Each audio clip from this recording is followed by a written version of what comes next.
Hello and welcome back to Pravus Gaming and Democracy 3 Canada.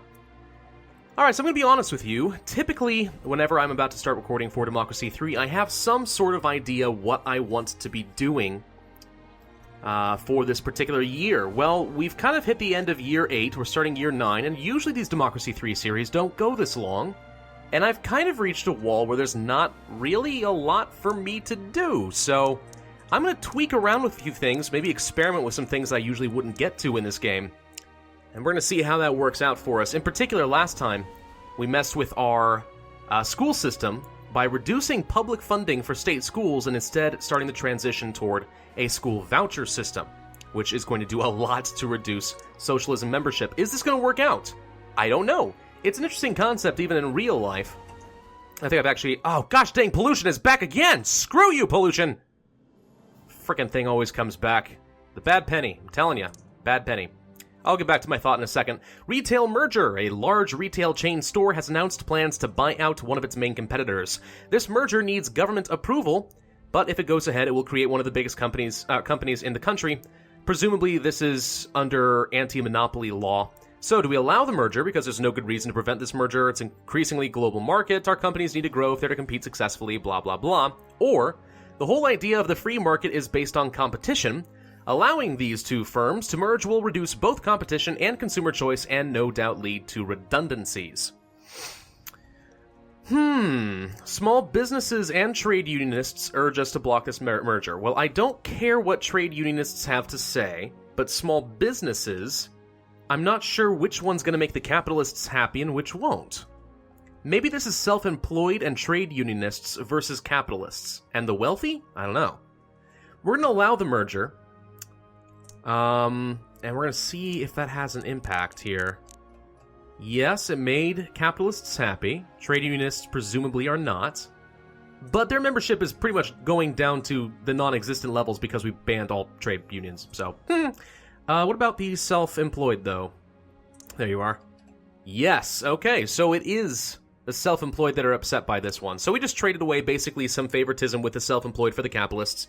But capitalists are a much larger group right now. We're looking at 61.25% of the population, so I have to imagine that really it won't affect us that much at all. Alright, so what I was going to say about this whole school voucher system thing is it's really interesting because I think I've been mentioning that I have been watching a lot of lectures by some pretty famed free market economists. Thomas Sowell would be one example, but Milton Friedman would be another one.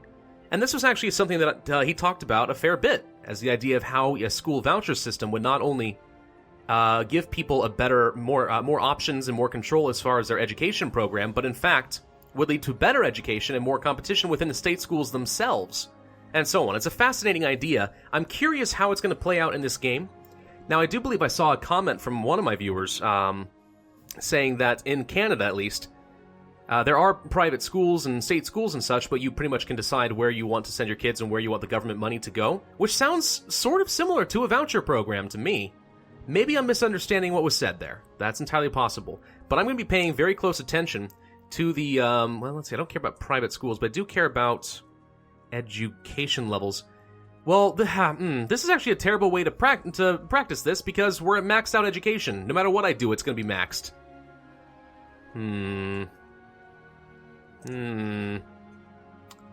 Well, we'll keep an eye on it, I guess, and we'll see if it does anything bad. Because if this works really well, it might be interesting to move toward the same sort of system for our healthcare.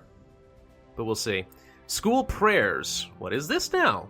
Liberals will often argue that the education of our younger citizens should be kept entirely separate from any religious teachings. On the other hand, it's argued that some compulsory prayer in schools is a way of promoting moral values in our children. Religious membership. I mean, I kind of like the idea of that. The problem is racial tension. Don't use that yet. Let's take a look at this. So racial tension is, oh my god, racial tension is really high right now. Our immigration is super high right now. What the heck? It's because of the GDP. Okay, we need to stamp down on some immigration a little bit. Need to stamp down on damn immigration. Alright, so what if I increase our border controls? It would reduce tourism. I'm going to bump this up to about 265 million. see how this works. The ethnic minorities will not be happy, and tourism will go down, which will be, sucky, but immigration can't be too high. Don't get me wrong, immigration is not a bad thing in most countries, especially in the United States. We tend to have very good feelings about immigration and immigrants in general, seeing as we were a nation built on immigration. But during certain times of economic distress, and technically I think the world is in a recession, too much immigration could also be a bad thing. There's a balance to it. The thing is that I'm worried about is that it seems to have spiked completely out of our control. So we're gonna want to reduce that at least a little bit. What about citizenship tests? Actually, let's take a quick look at the cyber warfare. It's still a bit of a problem for us. How are we gonna get rid of this? I guess the best thing we can do is No, we're already at maximum on military spending. What can we do for cyber warfare? Usually I don't have this problem. Usually by now it's completely under control, but is there anything we can do here?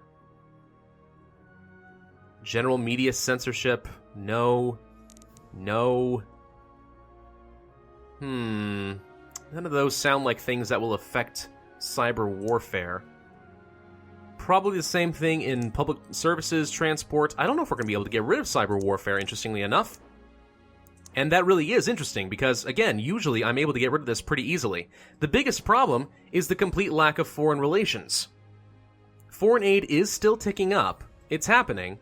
We may need to do more. If I max this out, Patriots will be very unhappy, but we did just... Yes, I think I'm actually going to do this. We did just change our immigration, our border controls, which should make them happy, so we need to get rid of cyber warfare. Is this going to cost us a bit of money? Yes, but we're going to have to do it. So we'll end up being kind of at a wash with our Patriots, which are now at 77.7% of the population. But I think that'll actually work out pretty well. It'll balance out. Hopefully we can end up getting rid of cyber warfare. As far as the alcohol abuse... Alcohol consumption itself is still the main issue. If we were to raise an alcohol tax just a little bit, for example, that might get rid of it. If I were to bump you up to, let's say, 50% alcohol tax, let's just try that for now. I don't care about the income, and I am sorry about the poverty and the inequality, but we do need to make sure that we aren't having people suffer from alcoholism, which is making our state health services more expensive. And I'm not okay with that. You know? I mean, I'm a capitalist, so I'm not happy that we have universal socialized medicine, healthcare, blah, blah, blah in the first place. Rabble, rabble, rabble. But if you make it more expensive, oh, that's just unforgivable. No. The asthma epidemic. This should be going down. I don't understand why this is so high. So this is what bothers me in this game, is it seems to start at some sort of base level, and you have to do a ton to get it below the stop trigger. The environment is in pretty, well, it was in pretty good shape. Maybe it's not as good a shape as I thought. It's good enough that it is down-ticking the asthma epidemic, but not enough that it's overcoming the car usage, and it's still not quite enough to get below the stop trigger. I don't know. The parents being upset sucks. The productivity sucks. Pollution really sucks. Health goes way down. What can we do? Well, we'll have to wait until next turn. Let's go ahead and do next turn, and then we will see if there's anything we can do as far... Wow, poverty eradicated. Nobody cheers as loud for you as those you have raised out of poverty in your triumphant mission to rid the curse of poverty from our country. Well done. Capitalism, everybody. The most humane system in the world for lifting people out of poverty. Or so says Milton Friedman, like I said, watching those videos. Food price crisis, yet again. That sucks. The poor are going to have a really bad time with that, but oh well. Tis what tis. Can this please go down? Like, for reals now, though, can this please go down? Foreign aid's going to take a little while to fully implement. Same with the diplomatic service, actually. Alright, fine. Well, let's take a look at some transportation options. We could go for some bus lanes and so on. I'm not sure this is going to do quite what I want it to do. Free bus passes is good for the poor, but it's a distortion of the free market. Let's do bus lanes, and what's going to happen is motorists get really upset, but bus usage becomes very prevalent, I should say. As bus usage goes up, car usage goes down, which should result in less CO2. I think? Yes. Yes, car usage is the one that has the CO2 emissions, and this has been steadily declining for the last few years, so... Alright, fine. Now, what was I thinking as far as... anything else I need to do with the alcohol abuse? Alcohol consumption is still going to start ticking down due to the alcohol tax. The fact that everyone's just so gosh darn rich in my version of Canada is why they're buying that beer. But still, asthma epidemic. Gosh dang, how are we gonna fix this thing? Car usage, air travel. It's just the GDP. I mean, at this point, these are just some of the problems that you have when you're very, very wealthy. You have people who want to steal your money. You have lots of pollution because you have a very productive industrial sector. Gosh, can I talk today? Industrial sector. And people start drinking a lot. The only thing I can do to fix that would be to just, ruin the GDP. To which extent, import tariffs might actually accomplish that, but... I mean, this is very protectionist. I do not like import tariffs as a general rule. And that's on a personal level. I do not like import tariffs. Protectionism sounds good and all, until you really dive into what it does, the aftershocks. I don't know if that's really going to be captured in this game or not, but... None of these are things we want. I don't want to ban Sunday shopping. I don't want oil drilling subsidies, because these are expensive as heck. Mandatory microgeneration? I mean, this actually could help with the environment. We may go for this one. Alright, I think we probably will. Anything else we want to do as far as our taxation, though? We could go kind of fun stuff and do, like, the flat income tax. Like I said, this is our opportunity to do things we never get to do.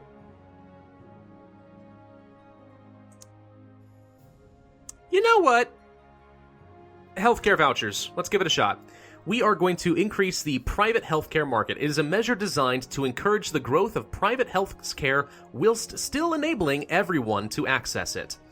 Healthcare vouchers are issued by the state to everyone, but can then be only spent in the private sector on healthcare. This is a different approach to pure state healthcare because with health tax credits, the hospitals are privately run and the medical staff are no longer state employees. So here's the rationale behind something like healthcare vouchers.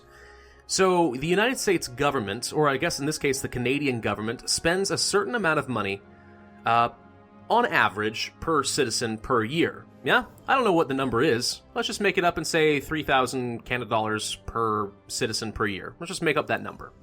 The idea being that if we're already going to spend that money, then why do it as a publicly funded healthcare system when instead you can just hand out, let's say, $2,000, $2,500 or so, just hand it out straight to your citizens in the form of a voucher and say, go anywhere you want. It doesn't have to be with us. It can be anybody you want. And the result is a whole bunch of private healthcare will start propping up everywhere, saying, hey, we really want those vouchers. Let's compete to earn your business. So you end up spending the same amount, if not less, per citizen.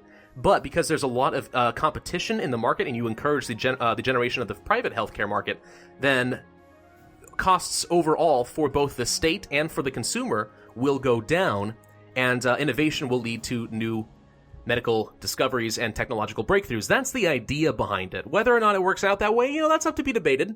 I'm sure a lot of Canadians would probably say no. I know a lot of Europeans would say no.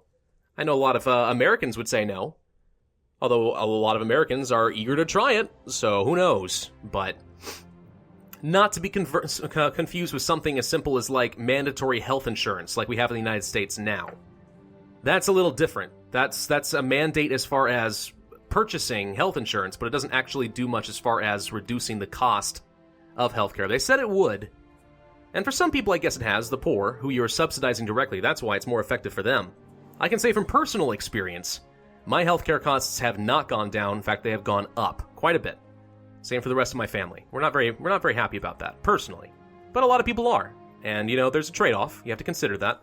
Especially how it impacts the poor as opposed to most people. I mean, I would be considered to be middle class, and I'm not in the danger zone, so to speak, when it comes to healthcare. So, either way, as far as the healthcare vouchers, why don't we spend a full $10 billion per quarter on this?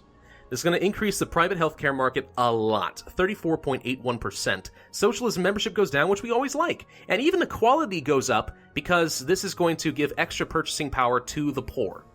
And ideally, because there's extra income, extra competition in the market, hopefully this will reduce the state healthcare service cost as well, which we are going to reduce probably next term when I have more political capital to work with. Middle earnings and poor earnings go up. So this is pretty good. It's going to cost us a lot of money, though. The rest of our surplus is gone, so we need to take a look at our state healthcare service. It would take 26 political capital in order to reduce this, 60 to outright cancel it, which is really crazy.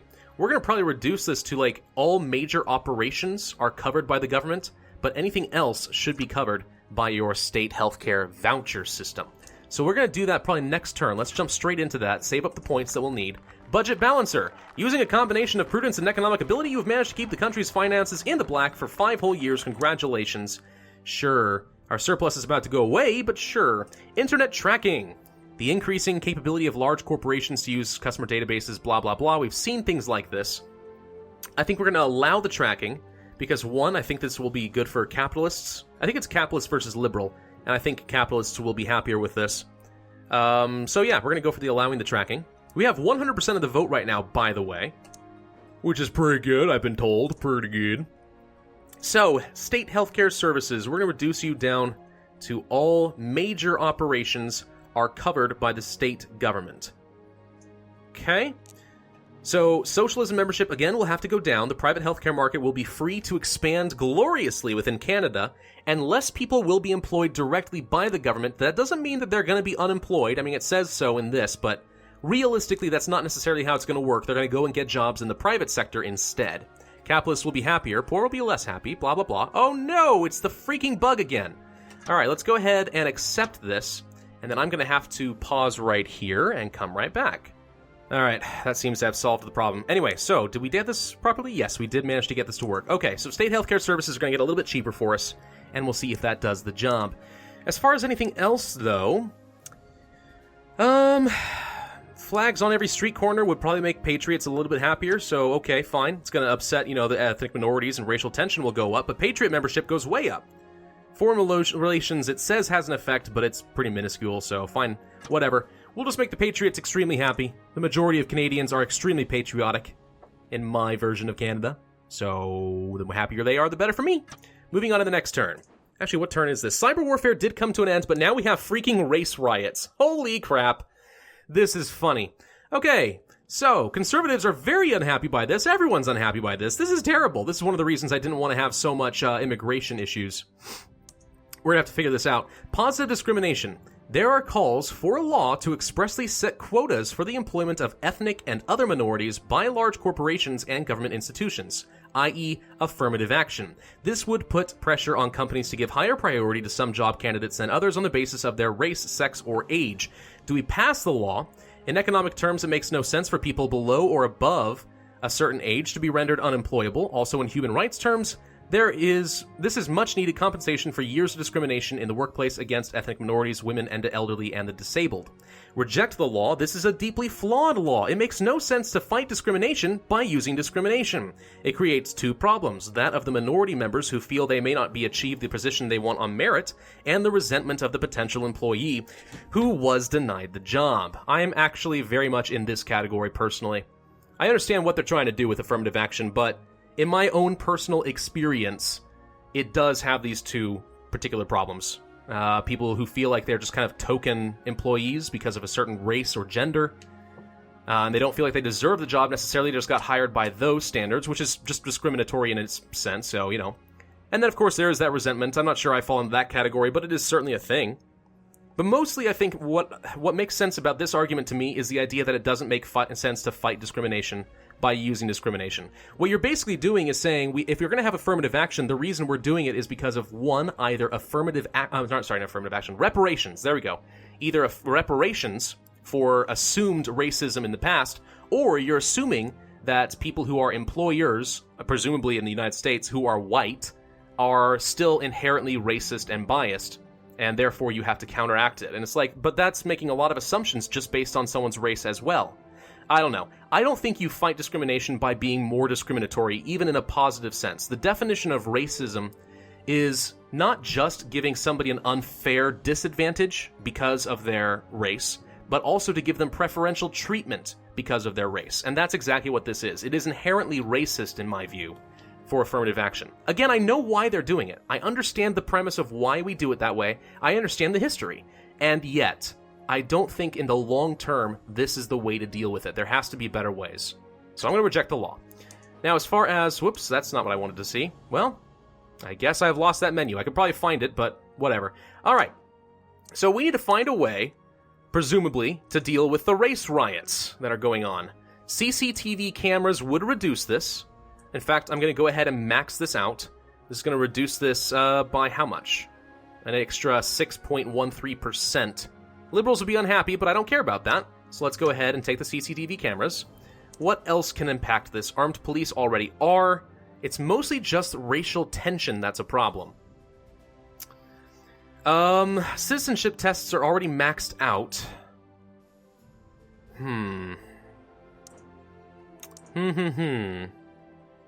What else could we do?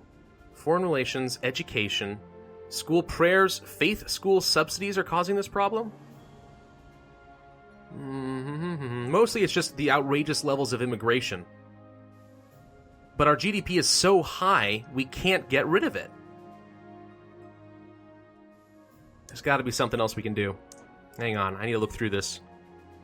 Border controls, we could max it out even more, and that'll upset the ethnic minorities. But here's the thing.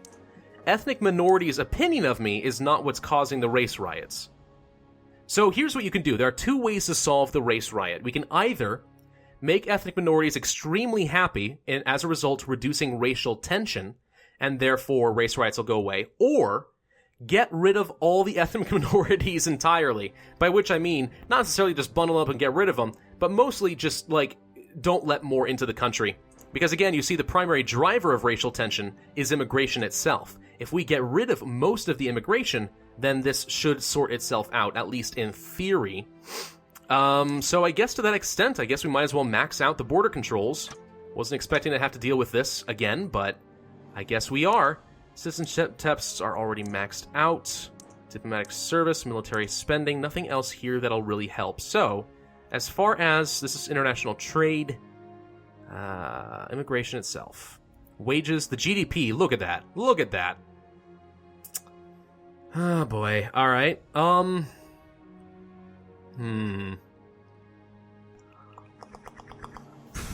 can we do? What can we do? There's got to be more we can do. Racial profiling. Racial or ethnic profiling is the practice of using race as a factor in identifying criminals and potential criminals. Law enforcement officials claim that using racial profiling allows them to quickly narrow down lists of potential suspects and to concentrate on their efforts. But opponents fear that it leads to racial discrimination. Oh dear, are we going to go down this route? I don't want to. I'm opposed to this for the exact same reasons that I'm opposed to affirmative action. Discrimination is not a good thing in any circumstance, positive or negative. That said, I kind of feel like we might do it. Should we do it? Maybe? Oh gosh. I don't know why I'm excited by this, because, okay, first off, let's go ahead and do the eco-home regulations, because this is something I said I wanted to do anyway, so let's just do it straight up. Next turn, we probably will, though. I'm excited not because I think it's a good thing, but because it's such a ridiculous thing that you never see in this game. We're going hardcore extremist now, which I didn't expect to do, but apparently we're going to. Huh. That's going to have to wait until next time, though. So thank you guys for watching. This has been Pravus with Democracy 3 Canada. If you enjoyed this video, then hit that like button, leave a comment, and subscribe. And I will see you guys next time.